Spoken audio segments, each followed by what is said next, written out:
बहनों से कह देना, जाके हमारे भाइयों से कह देना कि उनकी बहन जब जब सत्ता में आई है तो सबसे पहले हम निचले क्रम में रहने वाले लोगों को, दबे कुचले लोगों के बारे में सोचा है हमने और उनके उत्थान के बारे में हमने काम किया है। आज की सरकारें जो भी चली आ रही हैं, जो भी योजनाएं चल रही हैं, वो किसी और की बनाई नहीं है मेरे साथियों, आपकी बहन सुश्री बहन मायावती जी की बनाई हुई है।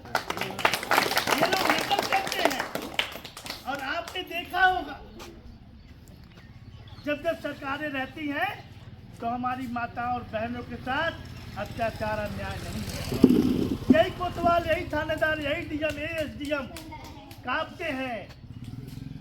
और जैसे ही कोई मैला कुचैला कपड़ा पहना हुआ, कोई फटी हुई साड़ी पहनी हुई महिला थाने में जाती है, कोतवाली में जाती है, डीएम के यहाँ जाती है और हमारा कोई भाई जाता है तो डीएम समझ जाता है ये कोई और नहीं है, ये बहन जी का कार्यकर्ता है, बहन जी का सिपाही है।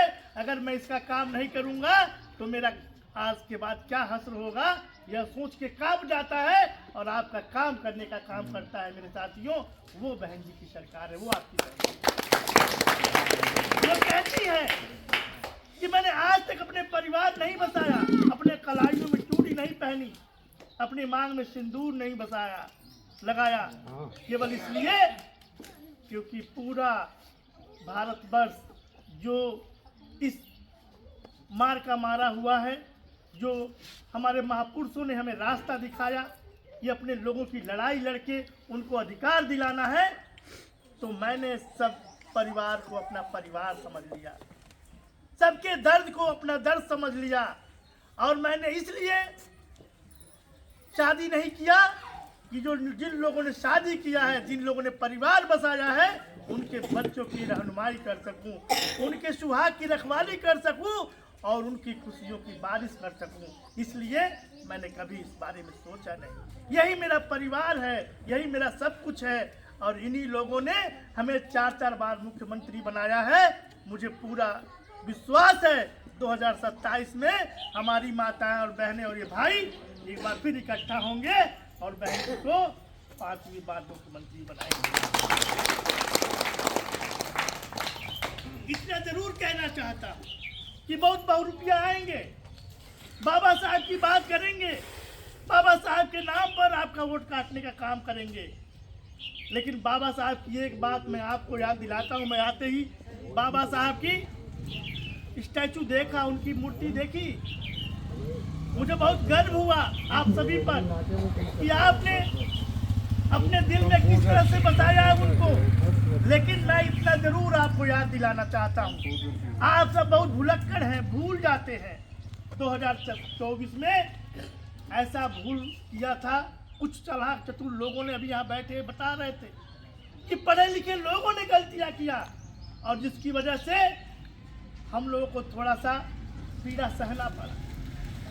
बाबा साहब ने कहा था कि इस कांग्रेस पार्टी का चवन्नी भर का मेंबर मत बनना। चवन्नी भर का क्यों कहा था? क्योंकि बाबा साहब जब संघर्ष कर रहे थे, लड़ाई लड़ रहे थे, हमारी और आपकी बात को आगे बढ़ा रहे थे, उस दौरान उन्होंने बहुत पीड़ा सही। अपने 4-4 बच्चों को दवा के अभाव में मरता हुआ पाया और उनके सबसे प्रिय बेटा राजरत्न जी जब दवा के अभाव में मरे तो उनको बहुत कष्ट हुआ। आप लोगों ने वो कहानी और बातें सुनी होंगी, लेकिन सोचिए जो गुजरती होगी, जिस पर वो कैसे रहा होगा, उसके बारे में जरूर कल्पना कर लीजिए। बाबा साहब जब अपने बच्चे के लिए छोटा सा कफन नहीं व्यवस्था कर पाए तो उनकी पत्नी रमाबाई अंबेडकर जी ने कहा कि मेरे पति बहुत महान है कि वो एक बेटे की कफन की बात नहीं, लाखों करोड़ों लोग बगैर कफन के न जाए दुनिया से, इसलिए आज वो अपने बच्चे की कफन की व्यवस्था नहीं कर पाए। मैं नाज करती हूँ ऐसे पति के लिए जिन्होंने लाखों करोड़ों की कफन की व्यवस्था की कसम खाई है। उनकी खुशियों की कसम खाई है। और मेरा बेटा बड़ा खुशनसीब है, आज इसको कफन नसीब नहीं हो रहा है, लेकिन मैं अपने साड़ी का आंचल इसको फाड़ फाड़ के कफन बना के मैं इसे देती हूँ। और ये बच्चा बहुत ही खुशनसीब है कि कफन तो नहीं, अपनी माँ के आंचल में यहाँ से जाएगा। मैं बात तो शायद आसानी से कह दे रहा हूँ, लेकिन आप सोचिए कितना पीड़ादायक रहा होगा वो पल कि बाबा साहब जो विश्व के ऐसे विद्वान थे कि कहीं भी जाके अपने परिवार को अच्छी नौकरी, अच्छा सुखमय जीवन दे सकते थे, लेकिन आपकी हमारी खुशी के लिए उन्होंने सब कुछ न्यौछावर कर दिया। क्या हमारा फर्ज नहीं बनता? आज हम लोग उन बच्चों के बहकावे में जिनको इस बात का एहसास नहीं है, या चाय पीने जाते हैं दुकानों पर तो समोसा टोके कहते हैं गर्म है कि ठंडा। जिस गिलास में चाय पीते हैं उनको इस बात का एहसास नहीं है कि हमारे पूर्वजों ने कितनी लड़ाई लड़ी होगी तब ये अधिकार मिला है। नहीं तो चाय नहीं पी पाते और समोसा टोके जिस दिन पूछते उस दिन हाथ काट लिए जाते। मेरे साथियों, इन नौजवानों को समझाना होगा, इन नौजवानों को समझाना होगा, बताना होगा कि आज ये चमकती हुई लाइट जो दिखाई दे रही है, जो ये रोड दिखाई दे रहा है, ये किसी और की देन नहीं, आपकी बहन की देन है। आपकी बहन ने इतना संघर्ष किया और जब संघर्ष करके आपको सब कुछ दे दिया तो आप बाबा साहब को भूल गए, मानवर साहब को भूल गए, बहन जी को भूल गए और किसको वोट देने का काम किया?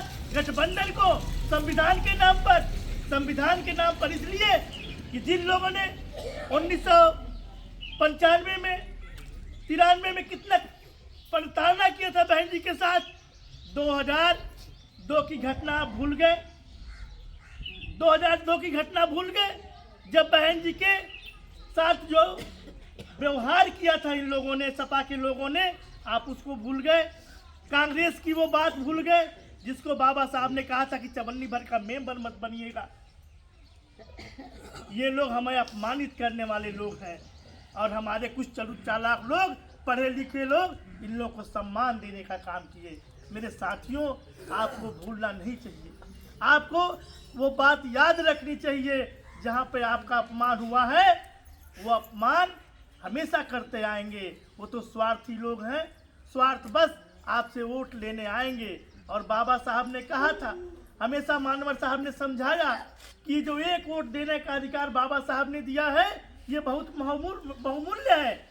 इस कीमत को समझिए, इसकी कीमत को। अगर ये एक वोट आप किसी विरोधी को दे देंगे और वो जीत जाएगा तो 5 साल आप पछताएंगे। एक बार वोट देने के बाद 5 साल पछताएंगे। और कहीं अगर आपने अपने पक्ष में डाल दिया तो आपके परिवार, आपके बच्चे, आपकी खुद की खुशियाँ उसमें नजर आएंगी, आपको खुशियाँ मिलेंगी। और अगर विरोधी बन गया तो 5 साल पछताएंगे। अक्सर ऐसा होता है, अक्सर ऐसा होता है कि जब वोट का समय आता है तो हमारे लोगों का वोट दिमाग है जो भ्रमित हो जाता है। बार बार कहते हैं फलाने को वोट नहीं देंगे, फलाने को वोट नहीं देंगे, लेकिन वो ऐसा मोह माया में डालते हैं, सब ऐसी जाल में फंसाते हैं कि आप मोह माया में पड़ के 5 साल का क्रिया धरा पानी पी देते हैं और वोट दे देते हैं।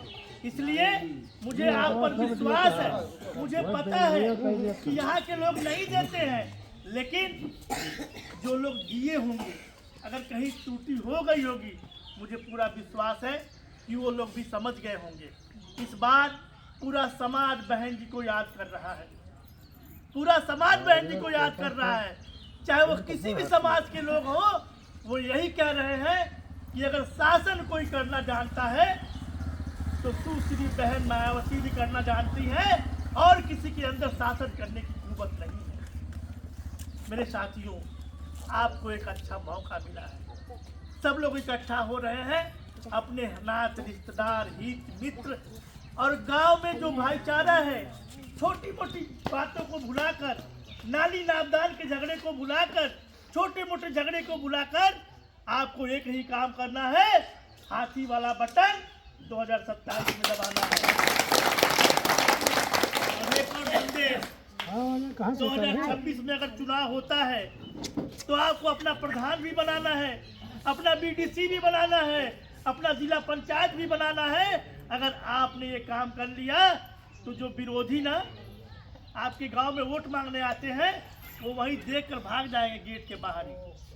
और मैं आपसे कहना चाहता हूँ, ये नीला झंडा और हमारे 3 महापुरुषों की जो फोटो है, अगर जहाँ लहरता हुआ दिखाई देगा, ऐसे लोग डगमगाएंगे और भाग जाएंगे, वो अंदर घुस नहीं सकते गांव के अंदर। तो बड़े बड़े झंडे लगा के इस बात को बता दीजिए कि आप लोग बहन जी के पहरेदार हैं, बहन जी के सिपाही हैं, और यहाँ पर किसी की दाल गलने वाली नहीं है। आपने यहाँ पर बहुत सारे लोगों को वोट मांगते आते हुए देखा होगा, आपको समझाना होगा। यहाँ पर जब सबसे पहले सरकार बनी थी तो आपको पता है कि आपका गांव अंबेडकर गांव हुआ था कि नहीं हुआ? हाँ साहब, हाँ। अंबेडकर गांव हुआ तो क्या हुआ, जितने भी नाली नाबदान रास्ते थे उनको क्या किया बहन जी ने, पक्का बना दिया। सही नहीं बना है। हाँ? सही नहीं बना। आज की बात नहीं करना, 20 साल पहले की बात करना, अभी नहीं। शुरुआत बहन जी ने किया था, शुरुआत बहन जी ने किया था, लेकिन अब की सरकार, आपकी बन जाए, अब की सरकार, आपकी बन जाए, अब की सरकार फिर से लाइए जो कमियां हैं।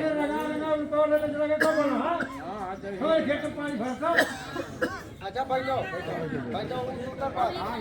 आपके